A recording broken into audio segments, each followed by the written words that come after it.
Manjaro is a free and open-source Linux distribution based on the Arch Linux operating system. Manjaro has a focus on user-friendliness and accessibility, and the system itself is designed to work fully straight out of the box with its variety of pre-installed software. It features a rolling release update module and uses Pacman as its package manager. That's what they say. But was it really like that with us?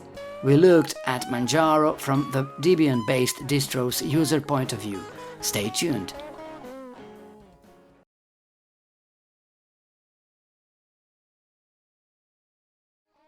In the live mode, the default Manjaro XFCE version looks the same as any other Debian-based XFCE distribution that we have had experience with.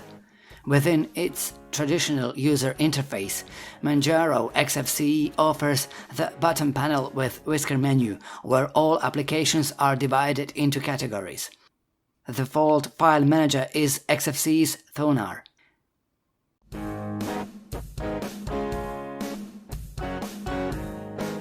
In the right-hand corner of the panel, there's a system tray with regular items such as logout options, calendar, volume control, update manager, and so on.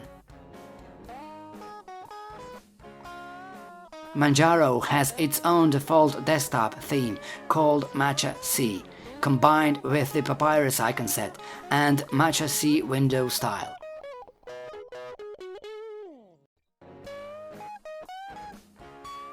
The installation process was easy. Manjaro comes with the Calamares installer, which is very user-friendly.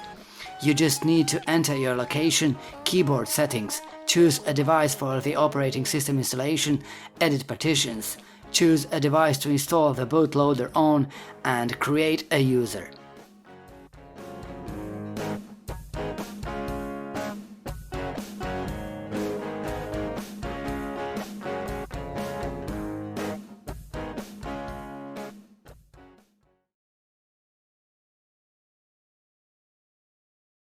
Manjaro is a specific distribution in that a user needs to choose which Office suite to install. LibreOffice, which is the default Office suite in many Linux distributions, or FreeOffice, a free version of the SoftMaker's Office suite. After the installer reviewed all of the choices made, the installation could have begun. In our case, it took some 20 minutes for the system to be installed.